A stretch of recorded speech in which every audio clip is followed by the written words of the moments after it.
নবীজির সর্বপ্রথম স্ত্রী যার নাম ছিল খাদিজাতুল কুবরা রাদিয়াল্লাহু তাআলা আনহা, নবীজির প্রথম স্ত্রী, প্রথম অবস্থায় তিনি চলে গিয়েছেন, মৃত্যুবরণ করেছেন। ইন্তেকালের পরে নবীজি বিরহ বেদনা যাতনা সহ্য করতে পারেন না, স্ত্রীর শোক ভুলতে পারেন না। নবীজি খাদিজার কবরের স্থানে যান, কবর জিয়ারত করেন। নবীজি খাদিজার জন্য রোনা জারি করেন, কান্নাকাটি করেন। কাল কিয়ামতের ময়দানে খাদিজাকে যেন তিনি ভুলে না যান, এই দোয়া আল্লাহর কাছে করেন।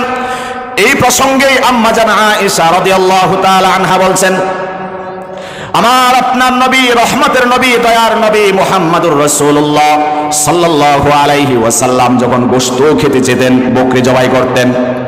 বকরি জবাই করার পরে গোশতগুলো যখন তৈরি হয়ে যেত, নবীজি ওই সময়ে বলতেন, ও তোমরা কোথায়, শোনো, আমি যেই বকরি জবাই করেছি, এই বকরি থেকে যে গোশতগুলো তৈরি করা হয়েছে, এখান থেকে কিছু অংশ খাদিজার বান্ধবীর বাড়িতে পৌঁছায়া দাও, খাদিজার বান্ধবীদের বাড়িতে পৌঁছে দাও।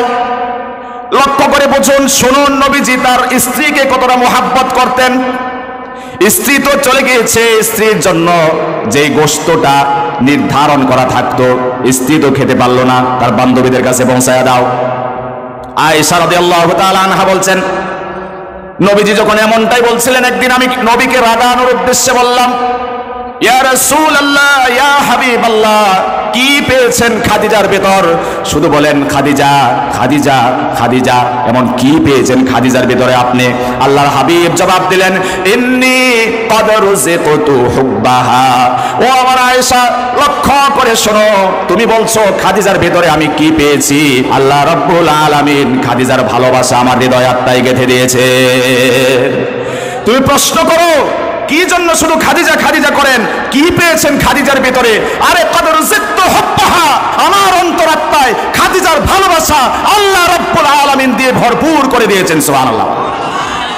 প্রশ্ন করো, খাদিজা খাদিজা, খাদিজার ভালোবাসা তো আমার অন্তরে গেঁথে গিয়েছে, হৃদয়ের গহীনে আটকে আছে আমার খাদিজার ভালোবাসা। খাদিজার সেই শোক বার্তা, সেই সুকাহত অবস্থা আমি ভুলতে পারি না। খাদিজা এমন সময় ইসলাম গ্রহণ করেছে, যেই সময় মানুষ তাওহীদের কালিমা উচ্চারণ করতো না, তাওহীদের বার্তাকে অ্যাকসেপ্ট করতো না। ওই সময় ঘরে এসে খাদিজাকে যখন কালিমা পড়তে বলেছে, কোনো ওযর আপত্তি পেশ না করে কালিমা পড়ে সর্বপ্রথম খাদিজা ঈমান গ্রহণ করে নিয়েছে। সুবহানাল্লাহ। সেই খাদিজা আমার জন্য, ইসলামের জন্য তার ব্যবসায়ের মালকে সব উজাড় করে দিয়েছে, নিঃস্ব হয়েছেন। সেই খাদিজা আমার সাথে 3টি বছর কারাবরণ করেছে। সেই খাদিজার মোহাব্বত, ভালোবাসা আমার হৃদয়ে গেঁথে আছে, খাদিজাকে ভুলতে পারি না।